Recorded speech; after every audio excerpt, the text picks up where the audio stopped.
Hello, my name is Summer Witt, and today I'll be presenting on the drug ketamine.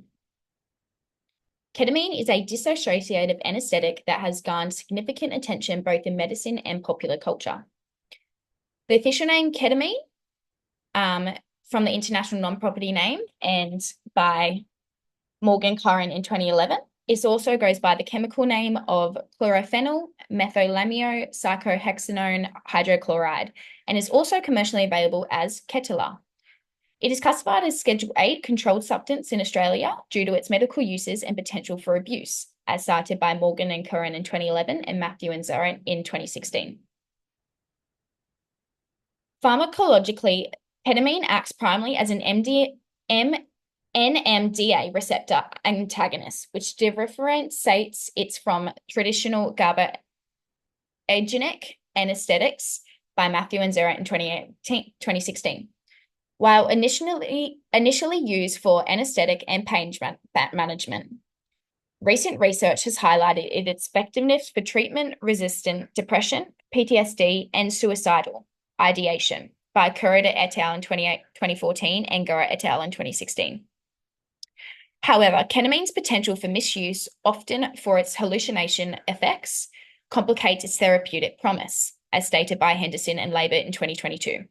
So therefore, this presentation will explore its pharmacology, mechanisms of action, clinical uses, and emerging mental health applications, as well as the associated safety concerns and social impacts.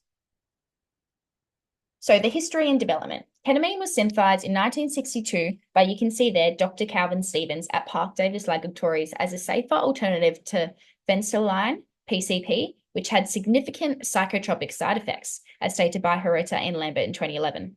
Its fast onset and minimal respiratory depression has made it an ideal anesthetic, especially in emergency and pediatric settings, by Gao et al. In 2016.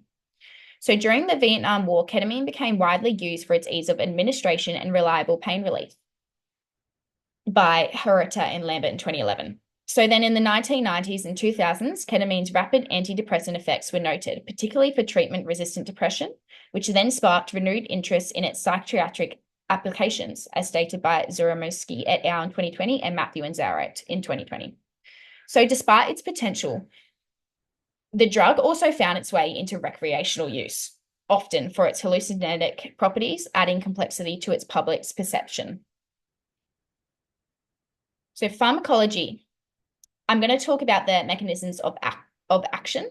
So ketamine's pharmacology is a complex, primary acting, non-competitively antagonizing NMDA receptor. So it's typically activated by the glutamine, which you can see in the image on the left, which is the brain's main excitatory neurotransmitter. This receptor blockage reduces excitatory signaling, contributing to ketamine's anesthetic and anxiolytic properties, by Hirota and Lambert in 2011 and Kura et al. In 2014. Beyond NMDA receptors, ketamine also influences non-adrenaline release, particularly in the prefrontal cortex, which enhances brain activity and disrupts neural networks, contributing to its unique effects, by Hirota and Lambert in 2018. So that's that image number 2, where you can see the network disruption theory.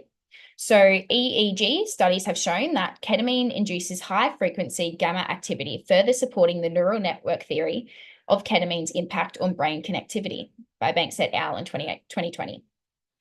So this broader receptor profile includes interaction with MPNA, opioid, and HCM receptors, with implications for mood regulation, pain management, and anesthesia, by Lil and Vest slides in 2016, which you can see on the table on the far right. So pharmacokinetics and its current use. So ketamine's pharmacokinetics reveal that it's highly lipid soluble, enabling it to rapidly cross the blood-brain barrier, by Kurta et al. In 2014. It is metabolized by the liver, which you can see in this diagram here, which goes into norketamine, an active metabolite that prolongs its effects. That's stated by Hirota and Lambert in 2011. And then in clinical settings, ketamine is used for emergency settings, and anesthesia, pain management, and increasingly mental health conditions as treatment-resistant depression.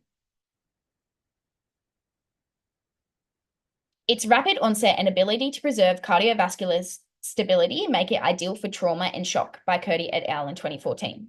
However, certain side effects, which you can see in this table below, such as hallucinations, increased heart rate, and nausea, are common, particularly at higher doses, but it can be managed accordingly, by Hirota and Lambert in 2011. Chronic use can also lead to urinary issues and neuropsychotic effects, which are more prevalent in recreational users, by Hirota and Lambert in 2018. So just to summarize this slide, we have the pharmacokinetics flow diagram, which is injection into the bloodstream.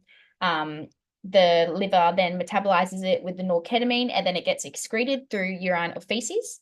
The pharmacodynamics is what happens to the sympathetic system. So it's activated by increased heart rate, elevated blood pressure, and relaxed airways. And then we talked about the current clinical effects, effectiveness that it has, and all the side effects, the likelihood and the management. So therefore, just a summary and a concluding statement. So ketamine's clinical significance lies in its unique pharmacological properties. According to Hirota and Lambert in 2011 and Kurita et al. In 2014, its NMDA receptor antagonism leads to anesthetic, analgesic, and antidepressant effects. Furthermore, ketamine interacts with several other receptors, including opioid and MPA, contributing to its broad therapeutic range. That was stated by Dale et al. In 2012 and Burmick et al. In 2018. So therefore, in summary, ketamine's versatility as both an anesthetic and psychiatric agent makes it an invaluable tool to modern medicine. Its potential to offer rapid relief in both acute and chronic settings is supported by its pharmacokinetic and pharmacodynamic profiles. However, its recreational misuse and associated side effects underscore the need for cautious, supervised clinical use. As research into this antidepressant effect continues, then ketamine could become an essential treatment for mental health conditions, but its broader social impact remains an important consideration. That's all. Thank you.